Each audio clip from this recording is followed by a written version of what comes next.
Hello everyone, কেমন আছো তোমরা সবাই? আশা করছি তোমরা সবাই খুবই ভালো আছো।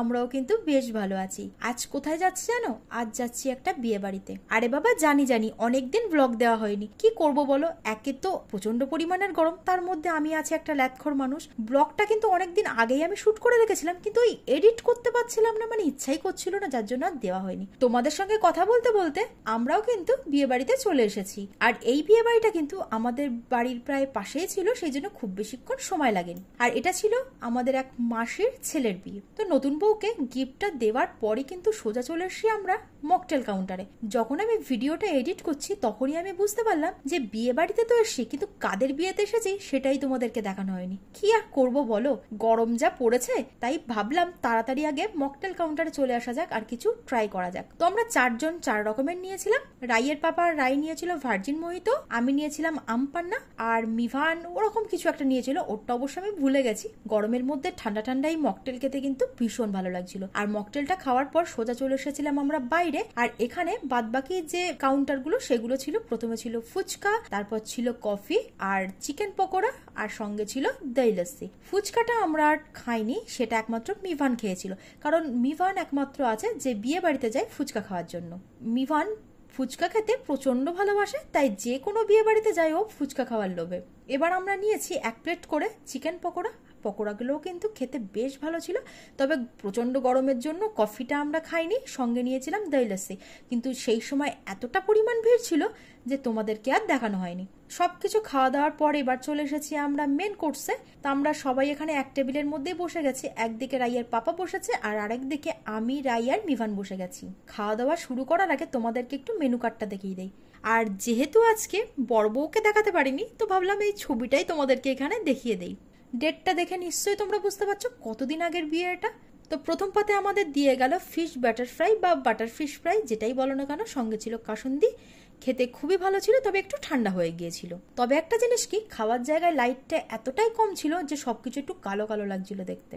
আর ফিশ ফ্রাইটা খাওয়ার পর চলে এসেছিল নানপুরি আর চানা মশলা, এটাও বেশ ভালো হয়েছিল। প্রত্যেকটা রান্না খুবই ভালো হয়েছিল, কিন্তু অতিরিক্ত গরমের জন্য আর যে জায়গাটায় ওদের বিয়েটা হয়েছিল আর কি, জায়গাটা খুবই ছোট, মানুষেরও প্রচন্ড পরিমাণের ভিড় ছিল, যার জন্য গরমে না খুব কষ্ট হয়ে গিয়েছিল।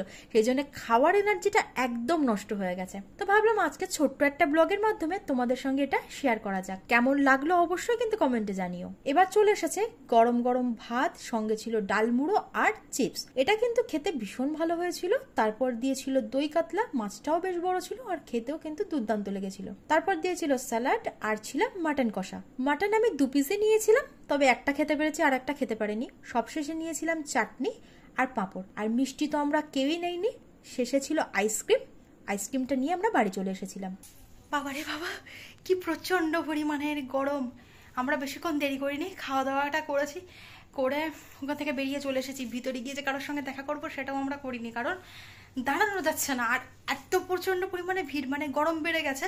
ওর ভিতরে মানে জায়গাটা খুব ছোট, তো দাঁড়াতে পারছে না সবাই। এবার খাওয়ার জায়গায় গিয়ে ভিড় করছে। এবার আমরা কোনো রকমে মানে বেরিয়েছি ওখান থেকে, বেরিয়ে আর টোটালি দাঁড়াইনি, সোজা চলে এসেছি বাড়িতে। বাড়িতে এসে আগে এসিটা চালিয়েছি, কারণ এত গরম। বাইরে একটু আধটু খাওয়া দিচ্ছে, ঘরের মধ্যে তো টোটালি কিছু নেই। এবার ড্রেসটা চেঞ্জ করবো, আর তোমাদের সঙ্গে কালকে সকালে আবার কথা হচ্ছে। তো বন্ধুরা, আমরা এখন চলে এসেছি বাড়ি। তো আজকে আমি খাবো পান। খেয়ে দেখ কেমন লাগে। আমি ঠিক এরকম পানকে ওইভাবে ছিঁড়ে খায় নাকি? সব শুদ্ধ একসাথে গালে পুড়ে দিতে হয়, তারপর চিবাতে হয়। ভালো লেগেছে পান খেতে? মোটেই ভালো লাগে না খেতে। ওর ভিতরে কি সব দেওয়া আছে? কি ওটা? ফেলে দে ওটা। কি ওগুলো খেতে হয়? তো এইমাত্র আমি ড্রেসটা চেঞ্জ করে নিলাম, আর মিভান এখন খাচ্ছে পান। আর হচ্ছে সব থেকে বড় কথা হচ্ছে এসির মধ্যে বসে আমি ঘামছি। তোমাদের সঙ্গে কি এরকম হয়? কমেন্ট করে জানিও। তো চলো, কালকে আবার তোমাদের সঙ্গে কথা হচ্ছে, ঠিক আছে?